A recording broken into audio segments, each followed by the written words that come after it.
The situation with Iran is going the way of a bad drama. It's gotten to the point now where it's not a simple black and white issue. Iran was not the perfect country to begin with. They have done a number of horrible things. But if you trace where we are now back to where this all started, again, it came back to when Donald Trump decided to pull out of the Iranian nuclear deal. Because reasons. In all likelihood, because people like John Bolton were whispering in his ear, and John Bolton has never seen a war he didn't have a hard-on for, despite the fact that he would never enlist in the military in any way, shape or form. He's all the more willing to send other people out to die so that he can get a little bit richer. But Iran, in terms of the Iranian nuclear deal, did nothing wrong. America pulled out. Now the UK and the rest of Europe did our damnedest to keep Iran happy with the actual deal and keep them abiding by it. But this was not made easy because the US, Donald Trump's administration, put sanctions on countries that were still abiding by the Iranian nuclear deal. The US, Donald Trump, put sanctions on us because he pulled out of the nuclear agreement. He pulled out of something that he had no idea about because the man is a fucking moron. Much like our own current Prime Minister. But that's where it started. We then get orders from the US, at least from the Trump administration. I should separate the two really. But we get orders from the Trump administration to seize an Iranian vessel. So we did. And this pretty much undermines anything we've done beforehand, because Iran is not a happy-go-lucky country. There are war hawks in Iran as well as of the US. Now there's more in the US, but there are war hawks in Iran as well. But because we took their oil ship, they then retaliated. Of course they would. America is shooting down their drones. We've now taken their ships. They're gonna retaliate. But America said, look, you get into trouble, we got your back. Of course, that's not the case. In fact, Mike Pompeo, when Jeremy Hunt did reach out for help, said something to the effect of, look after your own ships, you're on your own, son. Mike Pompeo being, of course, a sycophantic yes man for Donald Trump and an all-round disgusting human being in his own right. So, it led Jeremy Hunt to reach out to Europe.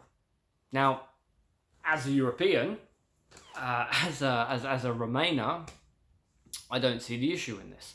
However, we are in the Brexit era, and we have decided to distance ourselves from our closest allies to get into bed with Donald Trump, who has stabbed every single ally in the back. As a politician, he has insulted every single ally that America has, from Canada to the UK. I mean, hell, he's insulted Theresa May a number of times, and it's only a matter of time before he starts insulting Johnson, despite the fact that Johnson is pretty much the UK version of that buffoon. Maybe that's why. And even in his personal life, he's thrown everyone under the bus the second they are no longer useful, or he just gets in a pissy little temper tantrum. I said before, getting into bed with America right now is absolutely moronic because Trump cannot be trusted. And this goes to show it. We did what they said. We then asked for help because it backfired on us. And they said, nah, do one. So of course we reached out to Europe, our actual allies, our actual closest allies, and those who have done more for us than the US. How this will turn out, it's a bit of a guess right now, but I am thinking we are going to go into war with America using us as a shield, and it's going to be so much worse than the war with Iraq. Now, we're not actually in a good standing on the political stage thanks to Iraq, because every reason that Tony Blair brought up to invade Iraq wasn't actually credible. This actually hurt us on the global scale, and we're about to make the same mistake on a much grander scale because Iran is 4 times bigger than Iraq. Iran has an actual army. Iran has actual potential to slaughter Millions, despite the fact that the war with Iraq led to the death of 1 million civilians. That's before we get into friendly fire from the Americans. That's before we get into actual conflicts and shootouts. Just civilian casualties. 1 million people dead. And Iran is going to be so much worse because they actually have the capability to hit us at home. We have distanced ourselves from Europe, and now we have a government led by people who have done nothing but insult Europe for the past 3 years. This is not going to go well. I'm constantly reminded of the slogan that is used around Armistice Day, around Remembrance Sunday, lest we forget. It seems to be everywhere as soon as we get close to that day.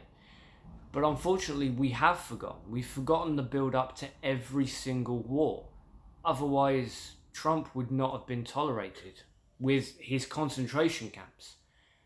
He would not have been tolerated with his rhetoric. And in Europe, they actually seem to remember this, which is why he didn't actually enjoy his European tours and European speeches, because when he started going on and insulting the media for being, well, for reporting what he's actually saying and doing, people there didn't take too kindly because they remember what that leads to.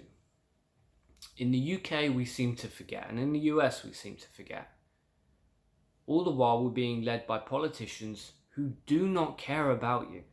Boris Johnson has no long-term plan for anything, and he does not care if he plunges us into another war. All he cares about is him. That's it. I would love to say him and his own, but considering that he can't make his mind up on how many children he has, it only really goes as far as him. So the Iran situation at the moment is embarrassing at best and incredibly destructive at worst.